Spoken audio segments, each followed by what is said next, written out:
hold that thought. I want you to repeat what you just said. So let me just start this off by saying, you are Sarah Bencic. Yeah. Bencic. Yeah. You are a Chinati intern. You've been here.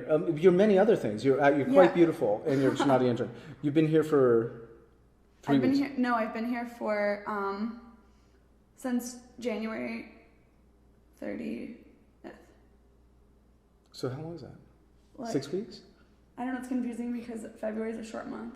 Okay, but no kidding. Okay, well, so you've been here for like 6 weeks. A month and a half. Okay. A month and a half. But I want you to repeat what you just said because you just had this cool idea for. It was my friend's idea. You have transported using your mind. You have transported an idea from the East Coast of the United States into this very room. I have. And what I want to say is these. And I could take that idea because she's my best friend. Yes, right. And by the law of extension, it's now yours. But what I wanted to tell you is that these interviews. Yeah. I started doing them without any real reason, just because it seemed like a cool idea. And anyone, hopefully, can do them without any real reason. But you can also do them with a reason. So what's your idea? Or what's your friend's idea, which is now yours? Oh, okay. Are we recording now? We're recording. Oh, that's why. Okay. I'm sorry, I was confused. Okay, so the idea behind it was an oral history of the Lower East Side, but it manifested through a walking tour. So essentially, what she did is she interviewed different people and had them give her a walking tour of an area that they wanted to do, like say somewhere where they first lived, or like in like a part of town that had some kind of significance in their life, or like she did our one friend who is a Polish immigrant, and she's actually an illegal in New York now. And so she's living there under the table and like without a visa. And so she did a walking tour of like her first neighborhood in the Lower East Side. And then she did another walking tour of Williamsburg with this guy who he lives in the Lower East Side, but he has like several businesses in Williamsburg and works a lot with like the artist culture there. And he has like a bike shop. And then he also has this trailer park in Bushwick that's artist studios. But anyway, so the idea was that it would be these different people's tour of a small area, and then those tours became part of a larger project that was a walking tour of Lower Manhattan and Brooklyn. And can you think of a way that, I mean, you don't need to think of it now, but just throwing ideas around, can you think of a way that that might translate to here? I mean, I think it could, especially like here, because there are so many different things that people are interested in. I mean, mainly people are interested in art that come here. Yeah. But there could also be a tour of the people that were involved with the military here. Mm-hmm. There could also, like, people like Mona would have a totally different tour than like someone who, like owns one of the local restaurants or something, who came here later. Like there could be a difference or separation between people who've been here longer periods of time and the places that might be important to them or like significant to them, and then like interviewing, say, me, who hasn't been here long, and what, you know what I mean, like. Okay, yeah, no, I'm totally. And then people here that have had relationships with Donald Judd. A dying breed, actually. But yeah. Right, and then also people that, like the Mexican community here. Well, I love that, and I would love if someone or even you would pursue that. It could be easy here because it's so walkable. You could do the whole town. Like, it wouldn't have to be separated. Like, her thing in New York had to be really small because... Yeah, because it's so dense. And also the concept was that eventually people could take these tours if they wanted. They could, take this person's tour or that person's tour, and there'd be a little biography of them, or take a combination of them. We just saw Mona Garcia and Building 98 together, but it was your first time. What'd you think? I'm always surprised when I see historic sites like that are perfectly preserved, because I wonder like what those sites are going to be in the future from now. Oh wait, you thought it was perfectly preserved? I thought it was fairly it's totally remodeled. Or not remodeled. What's the word I'm looking? I don't know if you caught. She said that Roosevelt or whatever restored it, kept it original. He didn't do anything to it, which in a sense is It's definitely not restoring it, but he didn't do anything bad to it either. Yeah. But she put in $1.4 million. Yeah. So that's why I thought it was. But she probably cleaned up the murals too. Yeah. Anyway, I cut you off. So, what'd you think of it? I mean, there were parts of it that was interesting, but it's kind of such recent history that a lot of it wasn't that surprising. Like, it wasn't surprising to me. The most surprising thing to me was that Jesus painting that was in the center. Yeah. Because, for obvious reasons. Right. I find it is recent history. In the United States, can't really do very well as far as old or ancient history, but there is something like almost biblically weird and catastrophic about Nazis and their pursuit of World War II. That to think that somehow out here in West Texas we're touched by that. Yeah. That to me kind of makes it somehow not older than it is, but a little bit more mysterious and more profound than it normally would be, just for being 50 or 60 years old. Yeah, that is true. And there's that at Chinati too, which is also kind of a interesting or like strange moment on tours whenever you explain to people that it was home to German prisoners of war, and then they have these German they're more cautionary signs that are painted like in that where the 100 works in mill aluminum are above the door and to the right of the door, and they say, one says, it's in German, but one says unauthorized entry forbidden, and the other one says it's better to use your head than lose it. And every time that I give a tour of those rooms, somebody always asks me what those mean, and then as soon as they tell them, then it's a strange moment where they realize that it's almost like there were Nazis here. Right. I can all of a sudden, like, there's this wave over them of this presence that's really uncomfortable. Yeah, I agree. And then the subject changes.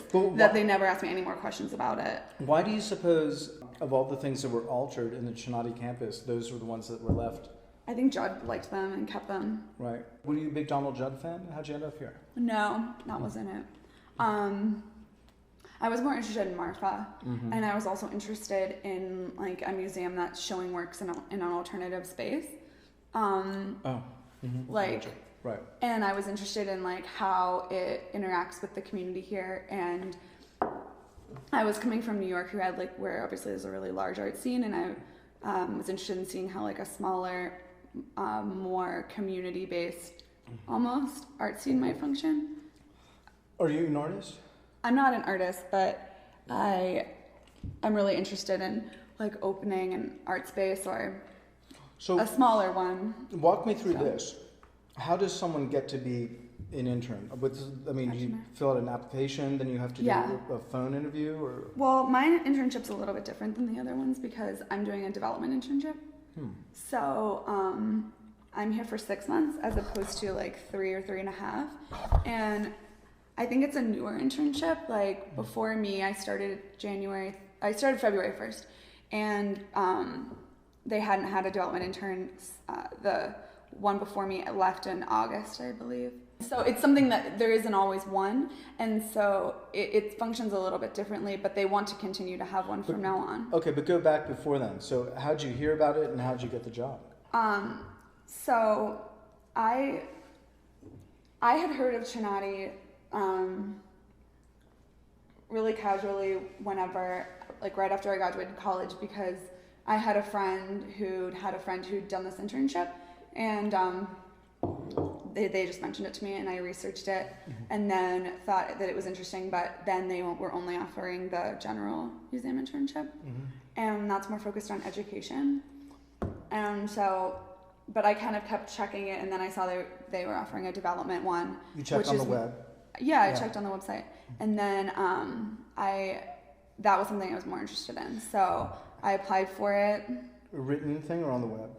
I was on the internet, but I had to write, it was like a cover letter and a resume, and I sent it to Morella. And then they called me, and Pamela, who's the annual giving manager, The what manager? She's the annual giving manager. Giving? Annual giving manager. So she's responsible for, I mean, she really is the person at Chinati that holds the position in development.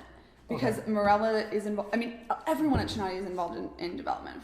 Okay, so except for the people involved in education. I'm walking, but they even are. I'm going step by step because this is a sorry. world. Well, this is the world. No, this is a world I'm not part of because I've never actually like even written a resume in my life. Okay. Okay, so you check the web, you find there's a spot you like, you fill out a web application. Morella calls you and says, "Let's talk." Or I emailed an application to her, and then Pamela contacted me. Okay, because I work directly under Pamela. We share an office, so she. Okay, so Pamela calls you and you're really excited. You're like thrilled. Oh my gosh, they like me enough to call me back, right? Right. Okay, and you talk to Pamela. Or you set up an interview? Well, Pamela, it was all an email. So Pamela emailed me and told me that she was going to be in New York. Oh. Because she moved to Marfa in like June, I believe.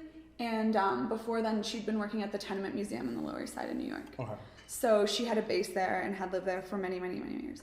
So she was going to be in New York to visit, and she said we could meet up for coffee. We could do an interview in person, which I would prefer because I prefer, obviously, to speak to people in person. It's much better. Good. Okay. So we met in New York. So Pamela was your first Chinati person that you met? That I met in person, yeah. Okay. I emailed with Morella, but I didn't meet her until I came here. And they asked you probably your art pedigree, like your history of like working in art and researching and stuff like that, right? Yeah, well, she did, but I mean, she really knew it because she had my resume and she had my cover letter. Our conversation was really very casual, and it was about having a lot to do with her explaining Marfa and explaining what she does and what I would be doing. Okay. And then me explaining like what I felt like I could do and what I thought I might want to learn and what I'd be interested in doing. Mm-hmm. And then so they probably knew you had the right She already knew my qualifications. Yeah, she just wanted to make sure that you were like not insane. Yeah. Okay. So anyway, when did you find out that you were coming out from Brooklyn to West Texas? And before you say something, are you aware of like how many interns and Chinati people kind of go back and forth between Brooklyn and Marfa? I can imagine a lot. Yeah, like I know like 4, which is okay. So anyway, when did you find out that you were coming out here to West Texas? Okay, so I interviewed with Pamela. I believe a week before Christmas. And then she told me that she would be in touch with me after New Year's. Mm-hmm. And so maybe 5 or 6 days after New Year's, she called me or emailed me and told me I had the position. And when would I be able to come? She said that they would like somebody to come the middle of January, end of January. So she said, could you be here? Could you book a flight and be here on the 30th? And so you have to pay for my flight. Yeah, I paid for my flight. And so, and then they had actually Sam picked me up at the El Paso airport. Oh, Sam, right? Yeah. And so then they provided transportation. And so then that was pretty much like as soon as I found out, I gave 2 weeks at work at my job, and then I left like 4 days after that. So I moved in about 3 weeks. Wow, that's jumping into it for sure. But I already knew that I would take it if I got it. What do you? So. I was gonna say like, what do you get? I mean, what you live in a cool place for free? Yeah. They probably give you a little cash on the side. Yes. And they give you some friends, kind of. In the form of roommates, potential friends. Potential friends, yeah. Potential friends, but it's it's better. And than it's very interesting to meet people in Marfa. Yeah, right. But I'm saying Marfa is very wide open, so someone would be. It would be reasonable to expect they could like toss you in a little cabin, in the desert. They don't do that at all. They give you the whole Chinati community. It's really nice where we live. Yeah, and is it kind of mystifying when you get here? What to do or how to just because it's such a. It was for me coming from Los Angeles. It's such a small and yet wide open place. It's not what I'm used to. Yeah. I mean, for me, like, I'm from a very small town. I thought you were from New York. You No, lived in Brooklyn. I'm from Pennsylvania. Oh. So I'm from a small town called Grove City. It's an hour north of Pittsburgh. It's very rural. Like, my home was in the middle of the woods. Mm-hmm. And so, like, this sort of isolation is something I'm used to and something I really like.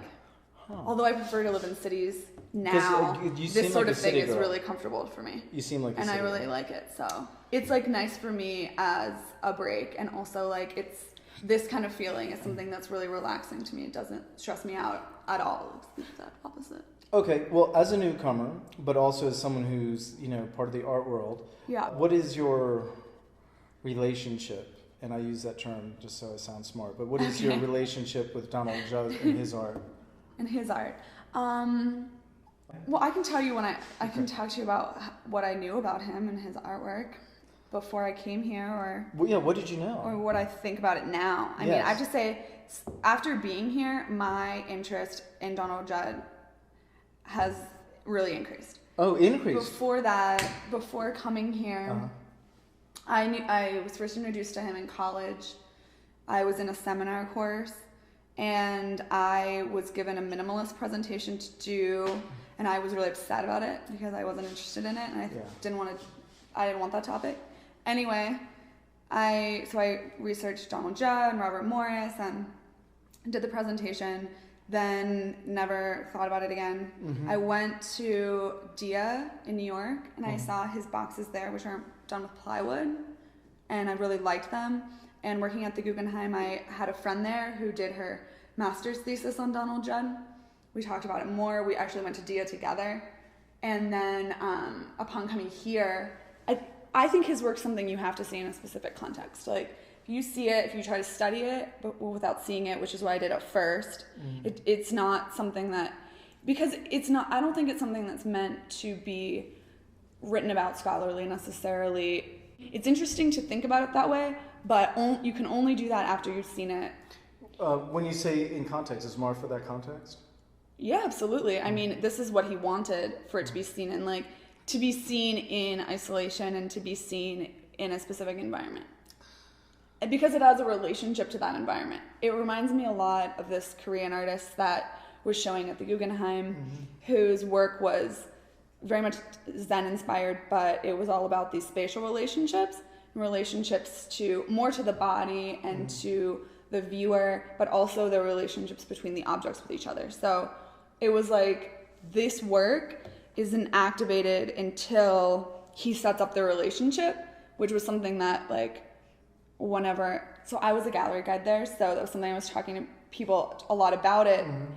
Like, the thing that you had to understand about it was that the work wasn't something you were meant to look at. Like, you look at like a painting or a sculpture. It was something you were meant to, like, invest yourself into and feel as a spatial relationship. And I feel the same way about Donald Judd. Okay, well, in a similar way, at least. Now that you're here and you've absorbed it a lot, and you clearly understand it much more than I do, but do you find it kind of impactful? Do you find it, like, emotionally stirring? Do you think it's just a contribution to the dialogue of art, or do you think it's like an innovation, or or all of the above, or none? Sorry, I just ate a cashew. Actually, as long as we're taking a sidetrack, tell me about your fingernails real quick. Who did these? I did them myself. When? I did them last night. In preparation for this interview? I did them because I was babysitting. Who were you babysitting? I was babysitting Henry, who's Peter Bosch's little boy. Yes. Well, why weren't you at the reading last night? Because you were babysitting. But I went to their house after the reading and I didn't see you there. No, I wasn't there. I was at Dawn and Valerie's because I was also babysitting Victor and Louise. Got it. But it was the first time I'd met them. But they were very nice as well. Okay, so anyway. I gave you a bunch of possibilities in the way people enjoy art, and I'll go through them again. You can just add anything. Well, here's why I ask is because I don't get art. I some of the stuff strikes me immediately, and it's I'm transfixed, and it's, you know, sometimes emotional, and that's Yeah. the end of the story. And then there's other stuff that has to be explained to me.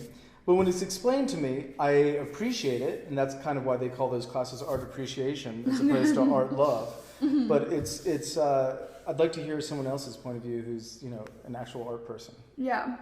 About. Well, what is this art, which is, you know, the basis of a lot of this town's tourism? What does it mean to you, or what does it create for you? Is it like cool? Does it make you cry? Are you asking like why I like it, or what I like about it, or think No, it could be appreciated? yeah, by it? you could. You could use either of those, but I'm saying, yeah, what does it stir for you? Well, for me, Does it make you feel like a geometrist? Does it make you feel like, you know, Well, a Madonna and Child, or what? yeah, well, it's like I mean, it's interesting to me because it's like artwork that is very much about artwork, but it's also, whenever you see it like in this context, like minimalist painting, you see it, it's like the painting is about the act of painting, like it's about like this is a primed canvas unpainted. This is like, or like Bryce Martin, who uses this wax technique where he mixes with the paint, and it uses a palette knife, and the work is actually the imperfections that he makes with the palette knife, because he can't smooth it completely perfectly, and it's like about this sort of humanity and like this artistic presence in it, whereas like a work like Donald Judd as minimalist sculpture it differs specifically with him because he's so much interested in his environment that he's creating it around, that it to me is art that's about the environment. It's art that is meant to engage with the space it's placed in, like, and but it has the same qualities as minimalist painting in that it's about the texture of the materials, or about like the process and creating them, but his isn't as much about like artistic process as it is about, like, to me it's about light, and it's also about like this like artistic presence in nature. Okay. I mean, to me it's very calming and it's very peaceful, and it's not like destructive, like Robert Smithson, his work is earthworks, you know, but his work is really destructive, I think. Like, he pours tar down mountains and really asserts this, like, I feel like this macho presence on it. Yeah. Whereas Donald Judd's is the opposite of that. Even though it's something that he puts into nature, it's not like confronting it. It's more like in conversation with it, which I think is more, it's like very zen to me. Sarah, you've been here for 6 weeks, and you have people wanting to interview you, which is cool. You have people trusting with their kids. You have people like confiding and trusting you with their secret stores. I'm thinking about Mid-Century Marfa. Yeah. So you should like kind of hit the ground running, and you're really personable, I guess, too. But how'd you get to babysit, and what's going on with you and Mid-Century Marfa?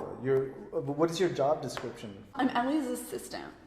Okay. She calls me her mighty assistant. Good. Well, I think she's right. But you're basically assisting with a vintage store that has yet to be open. Well, it is open. It's online. Oh, okay. It mainly exists on Etsy, and so she has an online store and an online inventory. But she also runs her apartment as a vacation rental, and she wants for the people that stay at the vacation rental to be able to shop in her store, but she conceives of it more as a storage space than as a store. And so, like, where I think that it could be opened as a store, and she has thought that she wants to do that, it just hasn't happened yet, because really it's only gone to the stage that it could be opened maybe like 2 weeks ago, and then she was in Austin just this past weekend. And so, I mean, she would like it to be open potentially for like a Saturday morning and afternoon and that type of thing. Like, it would have hours that would be posted on Marvelous. But I think that could be really successful. But I mean, it's up to what she wants to do. Like, it's her business. How'd you get that trust in that job? I went in there to shop, Mm-hmm. and you did what you're doing now.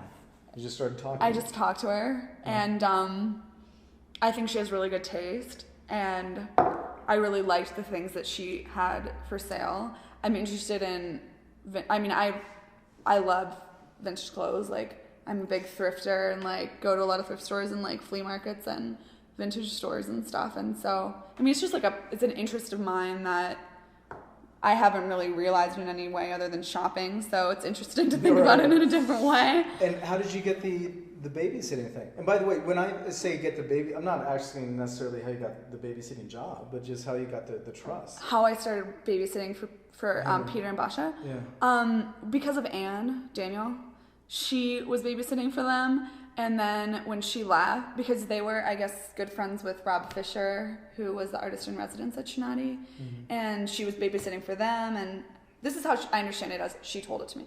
And then she was babysitting for them, and then they recommended her to Peter and Basha, and then she was leaving, and she recommended me to them, and so I babysit for them occasionally. Twice this week, but that's the most. Are you liking Marfa? Yeah, sure. You're here for 6 months, so this is premature. But I was going to say, is this kind of a step on the ladder for you, or do you think this will be something? This isn't anything permanent for me. Here, can I do you want something? I want that ring. Okay. In investment stuff, a lot of times you're asking, what do other people think about this thing? Not what do I think. So why do you think that people come here or like this place so much? To Marfa? Yeah, not you specifically, because I know why you're here, but other people. It's a very beautiful place, and I think that that's initially why a lot of people came here, because they passed through and they thought, it's a great place to escape to. I can see why people keep homes here that they come to a couple months out of the year, or make this a part of their yearly cycle. I understand that, because I think that's the perfect way to experience somewhere like Marfa, because the dangerous thing about this place is that it is really isolating, and it's better, to me, I think it's better to experience it in terms of a larger context or as a supplement to a life somewhere else, because it's very easy to get things done here. If you have projects you're working on, you can complete them, like you have a lot of time, you can get involved in a lot of different things. You can have this really transient experience, but in terms of living here permanently, it still is very small, it's limited. It's really limited. My experience and your experience with mid-century Marfa makes the internet kind of bridge a lot of gaps. Yeah. So it's not as removed as I'm sure it was for Donald Judd, for example. Yeah, sure. Which is why people that come here now are definitely coming for different reasons.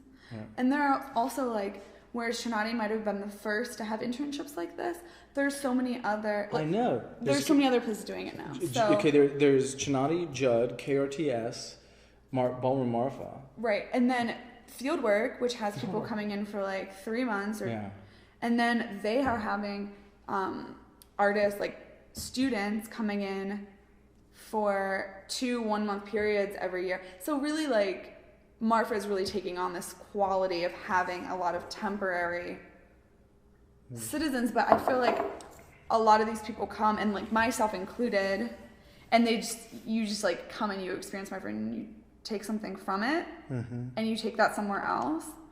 But I don't know if what that's contributing to it as a city though.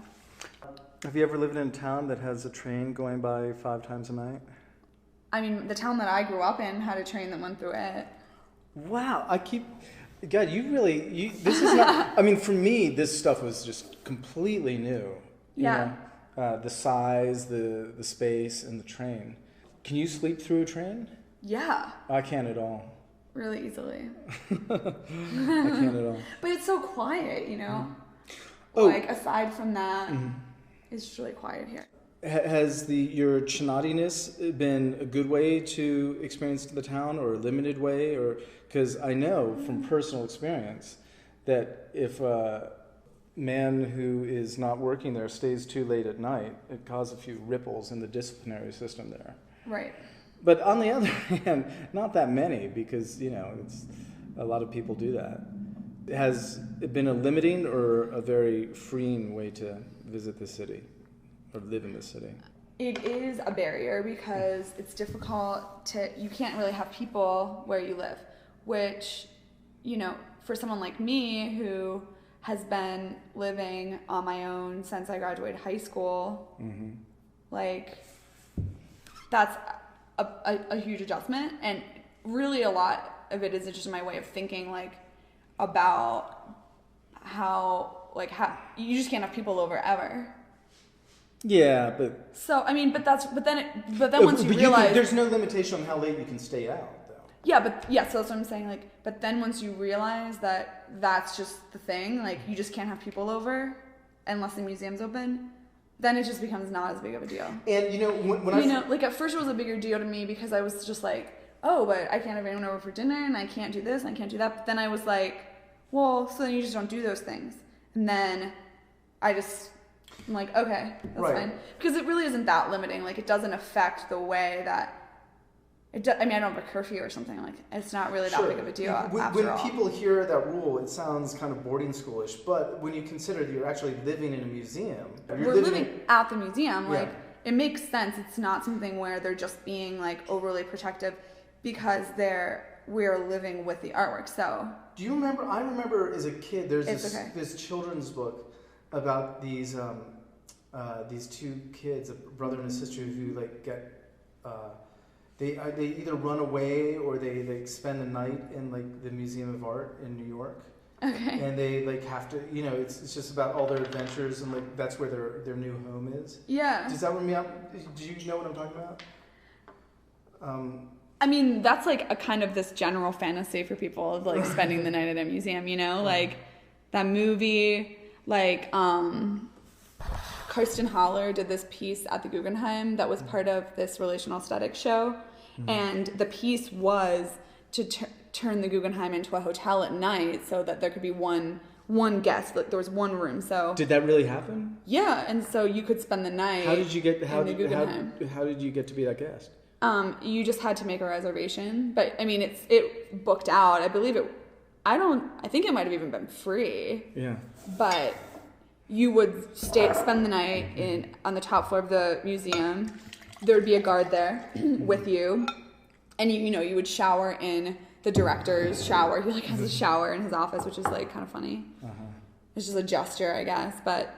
And you would spend the night there because it's just this kind of fantasy people have. So. I thought you were going to say words after. It's a fantasy people have. Yeah. I completely agree. But and you so you're currently kind of living that fantasy. Right. Absolutely. Let's see. We should wrap it up. Maybe we should wrap it up. Well, is there anything else? By the way, and I'll tell you this, I keep them short because and no one will listen to these immediately. But the idea is that over years and years they'll become kind of cool. Okay. And the shorter they are, this is just, it saves space, but also people listen to things that are shorter. But do you have anything else? Any cool places you've been, cool people you've met, maybe? You don't need to mention myself. Anything that strikes your fancy about the place?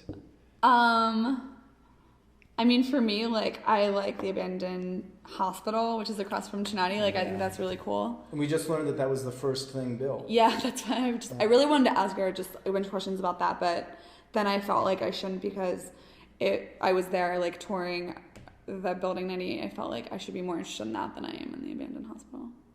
But that's something I'm placing. You've already made and lost friends, or not lost, you've been here only 6 weeks and you've had good friends who've come and gone. Yeah. That's the Marfa experience. Right, and that's what's hard about here and why I think when you asked if I would live here permanently, that's probably one of the, if not the first reason why I would not, is because it's just not a place that I feel like you can, at least I could, that's not something I could deal with on a regular basis. It's not something I want to. Yeah. Well, Sarah Bencic, who has lovely fingernails, let's wrap this up. Thank you very much for playing. And you should stop this by hitting this red button there. 40 minutes.